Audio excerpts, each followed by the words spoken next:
Hello, my name is Sabrina Gonzalez, and this is my visual representation. So, I wanted to talk about when I was younger. People would always ask, "What's your race?" or "What are you?" Just because I don't look like a typical Mexican girl, I guess, when I was younger.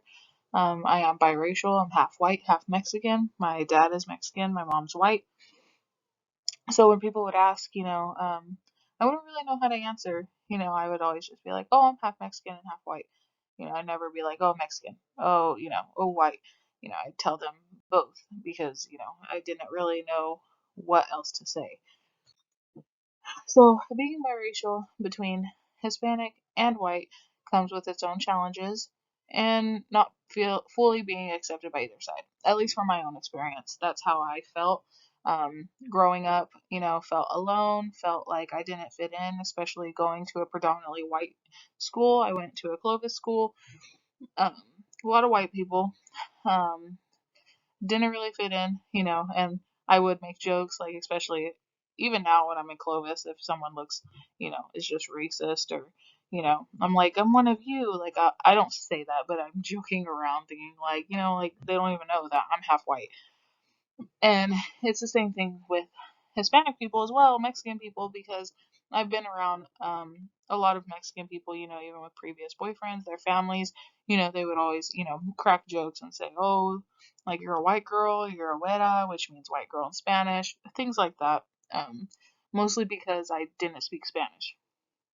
They would say things like, "Oh, this is America, speak Spanish," just making fun of me, which, doesn't make me feel good at all. And then, that's just, it was a problem that I had to deal with, and, not being able to speak Spanish and really embrace my Mexican side. So when it comes to the cultures, the Mexican culture, my dad never really taught me, the Mexican culture. Never really learned anything about it. Wasn't really too interested in it either, if I'm gonna be completely honest. Even with my mom's side, I'm mostly Scottish from the DNA test that we have taken.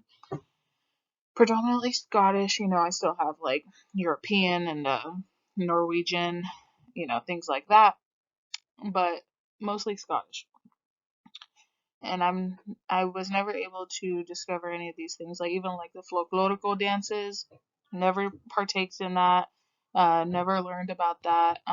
Even with the Scottish people, like they have their own customs that even to this day I'm not even too sure about. I don't have a lot of information about that just because, I grew up not really knowing about any of the culture. My parents didn't, care about their culture. They never taught us culture, either one of them. And, feeling like that and not belonging to any type of culture it did make me feel alone, made me feel like, you know, I'm not accepted by either side. And, that takes a toll when you're younger. And especially when you see Disney princesses, like now they have like, oh, the Scottish girl, oh, the Mexican, movie that from Encanto. But, back then they did not have these. And even to this day, I don't think they have like a biracial person that someone could look to, whether it's half Mexican, half white, half black, half white, or half, I don't know if there's any half biracial people that kids could look up to.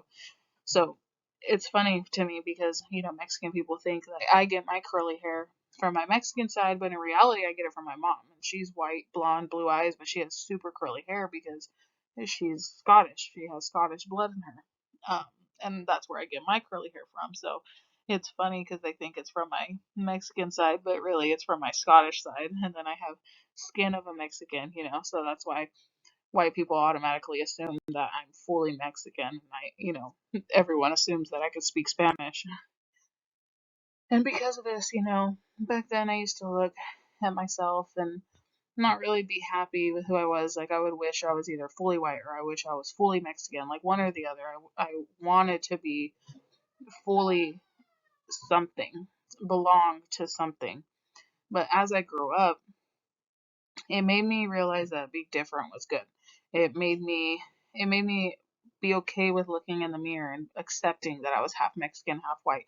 And, it just, it made me have the motivation to discover both of these cultures. Like, I don't just have to stick with the Hispanic culture. I could look into my Scottish culture, and people could look down on me all they want, whether I speak Spanish or I don't look white. you know I've grown to accept that, and I've grown to love myself for that. Like, I'm able to learn so much more and actually feel tangled to so much more, because at the end of the day, it is my bloodline.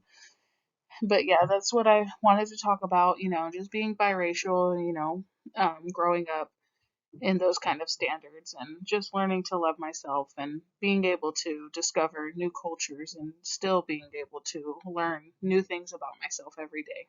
Thank you.